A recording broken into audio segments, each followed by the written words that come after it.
Il vous est probablement arrivé de vous promener en roscampagne juste après que les paysans aient arrosé leurs terres avec du purin. Les sensations sont subjectives, dit-on. Pourtant, cette odeur caractéristique ne vous a pas échappé. À notre niveau, tant que je m'évalue en fonction de mes propres références et de mes méchants voisins, je vais trouver que je sens la rose. Par contre, si c'est Dieu qui me juge avec ses instruments de mesure, alors là, il y a de très fortes chances que je vais sentir le jus de fumier. C'est un peu ce que Paul écrit aux Romains quand il passe en revue les critères divins avec lesquels Dieu nous évalue. Je continue à lire dans le chapitre 2 de l'épître de Paul aux Romains. Or, nous savons que le jugement de Dieu contre ceux qui agissent mal est conforme à la vérité. Romains chapitre 2, verset 2. La première norme divine de jugement est la vérité qui est aussi l'un des principaux attributs de Dieu. En fait, dans les textes sacrés, il est appelé plusieurs fois le Dieu de vérité. Devant ce Dieu impartial, qui ne fait aucun favoritisme, ni aucun cas de la profession des lèvres, nul ne pourra faire valoir le moindre privilège. Si Dieu juge un homme selon la vérité absolue et infinie, il ne lui est pas possible d'échapper à une sentence de culpabilité. Parfois, je vais ramasser des fruits chez un paysan, souvent des fraises, puis je les lui amène et il les pèse sur une balance. Il ne s'intéresse pas à mon expérience. Comment j'ai fait pour ramasser tant de fraises? Dans quel rang je suis allé? Si j'ai eu chaud ou froid? Ou si j'ai eu soif? Il pèse les fruits, un point c'est tout. Ensuite je paye en fonction du poids. Et je ne veux pas argumenter contre la balance car elle est inflexible. C'est pareil pour le jugement de Dieu. Je ne peux pas discuter avec son étalon de mesure. Dans l'Ancien Testament, le prophète Daniel rapporte qu'une main invisible a écrit au roi Balthazar. « Tu as été pesé dans la balance, et l'on a trouvé que tu ne fais pas le poids. » Daniel chapitre 5, verset 27. Ces paroles me donnent la chair de poule. Nous espérons qu'un jour Dieu va nous dire « Très bien, » lui dit son maître. Tu es un bon serviteur, en qui l'on peut avoir confiance. Tu t'es montré fidèle en peu de choses, c'est pourquoi je t'en confierai de plus importantes. Viens partager la joie de ton maître. Matthieu 28, verset 21. Oui, et je dois tout mettre en œuvre dans ma vie afin qu'il n'ait pas à me dire « Tu as été pesé dans la balance et l'on a trouvé que tu ne fais pas le poids ». La fausse confiance des moralistes est que Dieu va condamner ceux qui sont dépravés et récompenser les bonnes gens. Mais le jour où ces personnes, bien pensantes, seront appelées à la barre du grand tribunal, elles recevront le choc de leur vie car elles seront en proie à une désillusion infinie. Mentalement, dans leur majorité, les êtres humains enterrent leur tête dans le sable afin de ne pas voir le jugement à venir, bien que, intuitivement, ils savent qu'ils auront des comptes à rendre à une puissance supérieure qui est aussi leur Créateur. Paul l'a clairement annoncé aux Athéniens quand il leur a dit « Or, Dieu ne tient plus compte du temps où les hommes ne le connaissaient pas. Aujourd'hui, il leur annonce à tous et partout qu'ils doivent se repentir. Car il a fixé un jour où il jugera le monde entier en toute justice, par un homme qu'il a désigné pour cela, ce dont il a donné à tous une preuve certaine en le ressuscitant d'entre les morts. » Actes chapitre 17, versets 30 et 31. Cet événement futur est redoutable. Lorsque Paul a comparu devant Félix, le gouverneur de la Judée, il a donné à cet homme des sueurs froides. Je lis le passage. Le gouverneur fit appeler Paul, et il l'écouta parler de la foi en Jésus-Christ. Mais lorsque Paul en vint à ce qu'est la juste manière de vivre, à la maîtrise de soi et au jugement à venir, Félix prit Paul et lui dit « Pour aujourd'hui, cela suffit. tu peux te retirer. Actes chapitre 24, les versets 24 et 25. Les trois thèmes que Paul aborde réveillent la conscience endormie de Félix et sont comme trois doigts accusateurs. Convaincu de la noirceur de son âme, il se sent fortement mal à l'aise, et il a raison, car le jugement de Dieu n'est pas comme celui de l'homme, partial et injuste. Quelqu'un a expliqué comment une personne coupable d'un crime peut se soustraire à la justice humaine. Premièrement, son délit ou son identité peut ne jamais être dévoilé. Deuxièmement, découvert, il peut s'enfuir à l'étranger, par exemple. Troisièmement, arrêté et mis en examen, il peut encore échapper à la condamnation grâce à un vice de forme ou un avocat véreux. Quatrièmement, condamné, il peut encore s'échapper de prison et demeurer caché. Aucun de ces moyens n'est possible pour celui qui, n'ayant pas accepté la médiation de Jésus-Christ, comparaît devant la justice du Créateur du ciel et de la terre. Quand Dieu juge, il se base sur des faits, car il connaît toutes mes actions et même tout ce qui me passe dans la tête, y compris mes pensées les plus intimes. Aïe, aïe, aïe! Condamné, je n'ai aucun endroit dans l'univers où je peux aller me réfugier loin de Dieu. Il n'y aura ni avocat, ni vice de forme, seulement celui devant qui je dois rendre des comptes. Un des auteurs du Nouveau Testament compare le système juridique de l'Ancien Testament à la foi en Jésus-Christ. Il écrit « Chaque infraction, chaque désobéissance a reçu la sanction qu'elle méritait. Alors, comment pourrons-nous échapper nous-mêmes au châtiment si nous négligeons un si grand salut en Jésus-Christ » Hébreux, chapitre 2, les versets 2 et 3. Dans les trois versets suivants, Paul adopte une méthode littéraire diatride, typique du premier siècle, qui met en jeu un adversaire imaginaire avec lequel il poursuit un débat. Cette manière d'écrire explique le style question-réponse des versets dans lesquels Paul s'adresse alternativement à un chef religieux juif, à un païen moralisant. Ces personnes ayant toutes deux adopté une position d'autosatisfaction et de jugement envers les autres pécheurs qu'elles considèrent comme des êtres inférieurs parce qu'ils ne respectent pas leur code moral. L'apôtre renverse ces prétentions orgueilleuses en exposant leur erreur sous-jacente. Je continue à lire le texte du chapitre 2 du livre des Romains. T'imaginerais-tu, toi qui juges ceux qui commettent de tels actes, et qui te comportent comme eux, que tu vas échapper à la condamnation divine? Romains chapitre 2, verset 3. L'apôtre sape à la base cette illusion des Juifs selon laquelle ils sont exempts du jugement universel parce qu'ils sont le peuple élu et ont une meilleure conduite que les païens. En ce qui vous concerne, peut-être me direz-vous que vous n'avez jamais tué qui que ce soit ou commis un adultère. Je vous crois, mais selon les paroles que Jésus a prononcées sur le mont des Oliviers, il n'en faut pas tant pour être coupable. Comme le Seigneur, Paul sonde les profondeurs cachées du cœur humain et scrute les pensées secrètes qui contiennent en germe les actions viles des hommes. Je lis le passage qui rapporte les paroles de Jésus.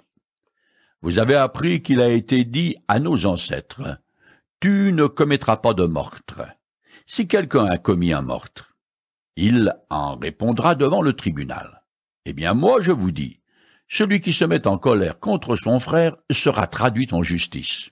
Celui qui lui dit imbécile passera devant le tribunal, et celui qui le traite de fou est bon pour le feu de l'enfer.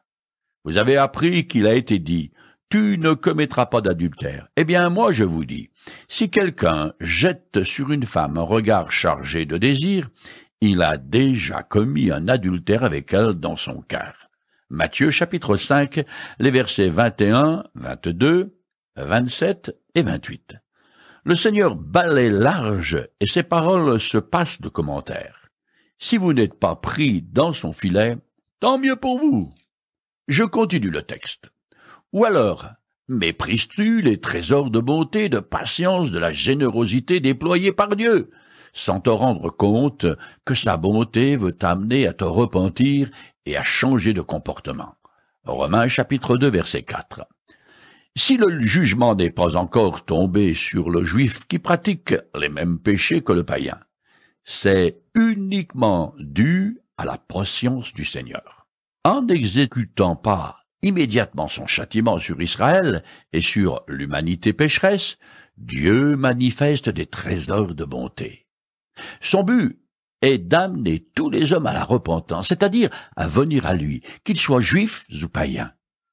Mais en choisissant d'ignorer la bienveillance de Dieu, les hommes méprisent sa miséricorde. Je continue. Par ton entêtement, ton refus de changer et ton cœur impénitent, tu te prépares un châtiment d'autant plus grand pour le jour où se manifesteront la colère et le juste jugement de Dieu. Ce jour-là, il donnera à chacun ce que lui auront valu ses actes. Romains chapitre 2, les versets 5 et 6.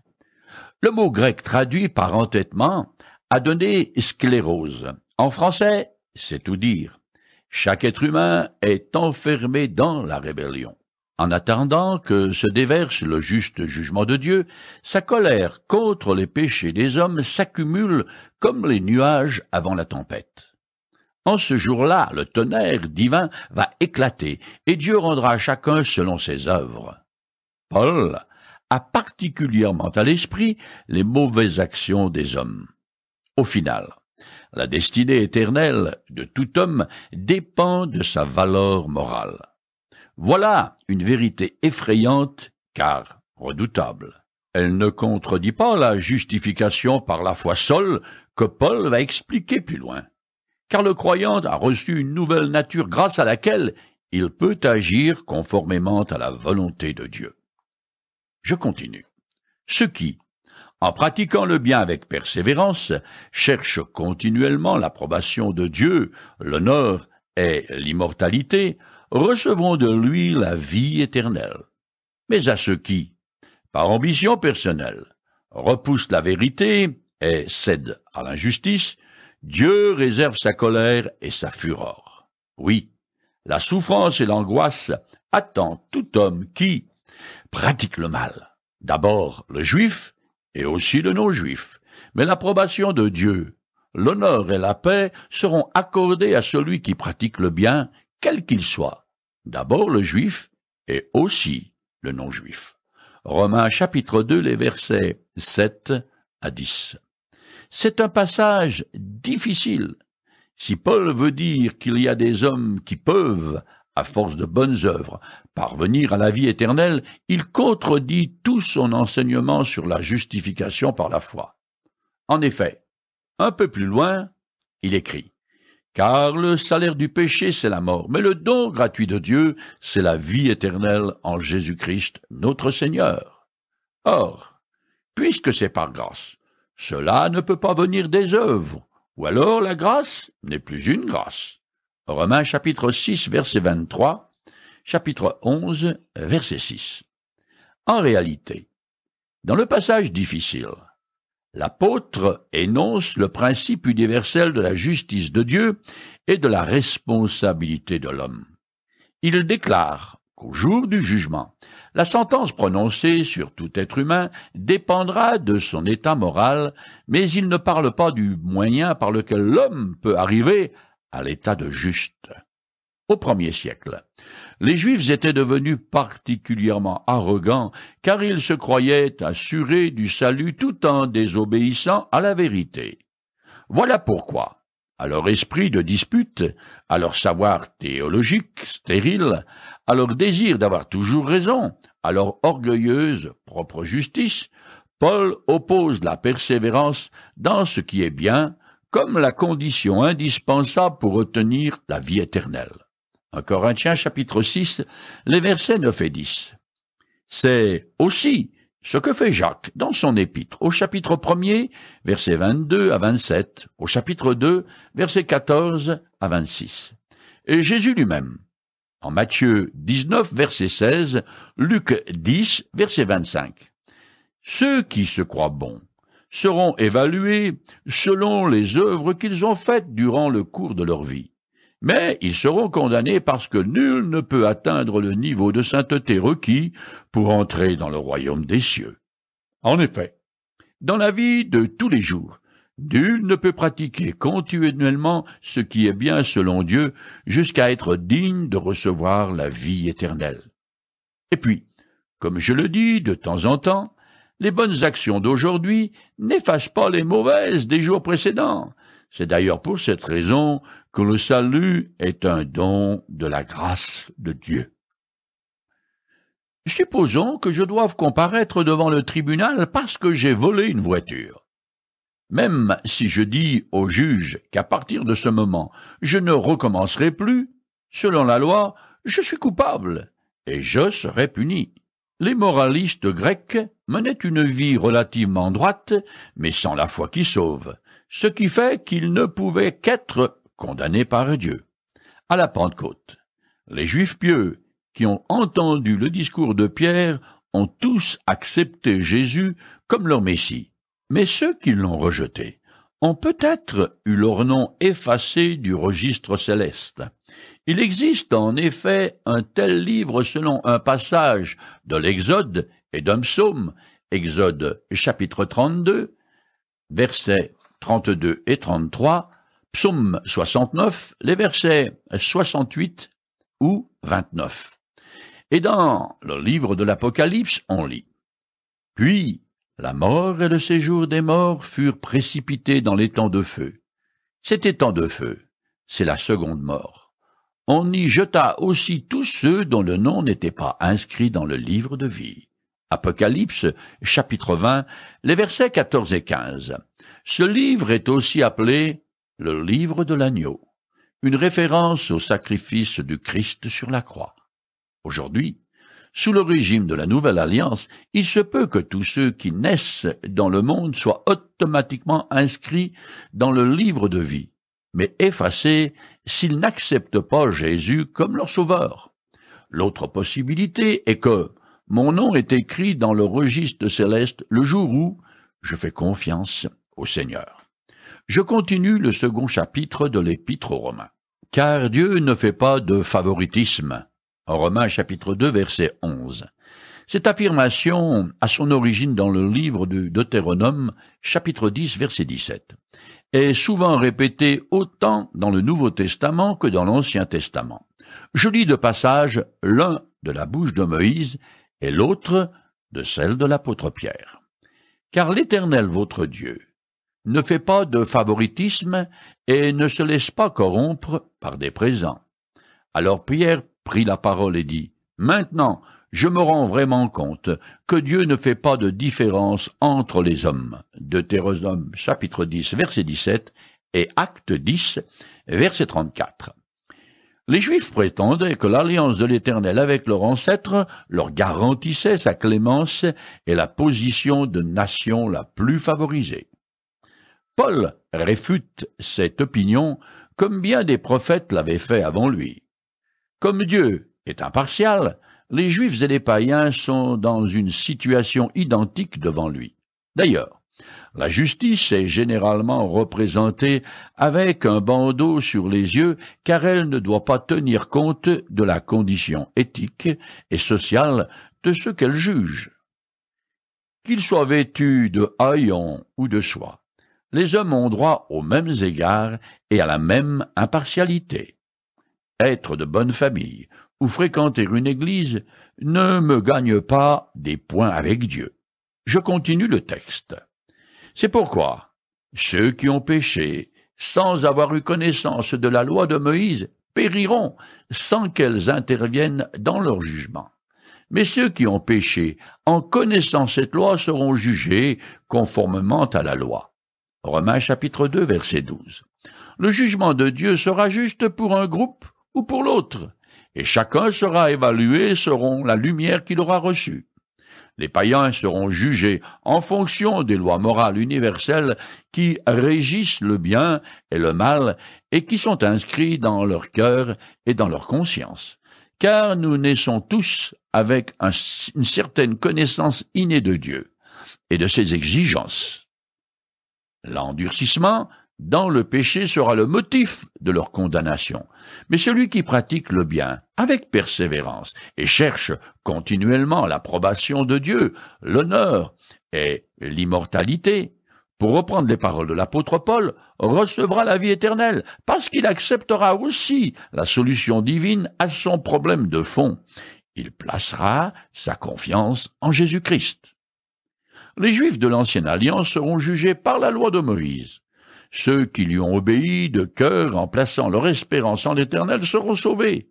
Quant aux Juifs, qui s'imaginent qu'il suffit d'être juif, de posséder et de connaître la loi pour être juste devant Dieu, ils seront jugés comme tous les êtres humains, selon qu'ils ont ou pas la foi en Jésus-Christ. Je continue. Car ce ne sont pas ceux qui se contentent d'écouter la lecture de la loi qui seront justes aux yeux de Dieu. Non! Seuls ceux qui accomplissent les prescriptions de la loi sont considérés comme justes. Romains chapitre 2, verset 13. La lecture de la loi fait partie des réunions de la synagogue, de sorte que, par définition, le juif est celui qui écoute la loi. Toutefois, ce sont ceux qui mettent la loi en pratique qui sont justes. On peut dire que le juif qui aura observé dans sa totalité la loi qui condamne jusqu'aux pensées du cœur sera juste devant Dieu. Mais ce juif, où est-il? Plus loin, l'apôtre répond qu'il n'existe pas. Romains chapitre 3, les versets 9 et 10. En vérité, le juif doit lui aussi accepter le Christ comme son sauveur, surtout que toute la loi de Moïse pointe vers lui, ce que Jésus confirme quand il dit « N'allez surtout pas croire que je serai moi votre accusateur auprès de mon Père. C'est Moïse qui vous accusera, oui, ce Moïse même en qui vous avez mis votre espérance. En effet, si vous l'aviez réellement cru, vous m'auriez aussi cru, car il a parlé de moi dans ce livre. » Jean chapitre 5, les versets 45 et 46. Je continue le texte de l'Épître aux Romains. En effet, à supposer que des païens qui n'ont pas la loi de Moïse accomplissent naturellement des choses de cette loi, auteur, ils se tiennent lieu de loi à eux-mêmes, alors qu'ils n'ont pas la loi. Ils démontrent par le comportement que les œuvres demandées par la loi sont inscrites dans leur cœur. Leur conscience en témoigne également, ainsi que les raisonnements par lesquels ils s'accusent et s'excusent les uns les autres. En ce jour, conformément à l'évangile que j'annonce, Dieu jugera par Jésus-Christ tout ce que les hommes ont caché. Romains chapitre 2, les versets 14 à 16. Les païens, sans le savoir, connaissent intuitivement les préceptes moraux de la loi, car ils sont inscrits dans leur conscience, le code génétique de leur âme. Toute société a un système de valeurs et de règles qui reflètent la loi de Dieu et montrent que tous en ont une certaine connaissance. Mais en même temps, ces systèmes déforment, tordent, corrompent, étouffent la loi divine et manifestent la rébellion humaine contre le Créateur. En conséquence, ayant le sens du bien et du mal, les païens sont coupables de ne pas obéir à ce qu'ils savent être bien, bon, vrai et juste devant Dieu.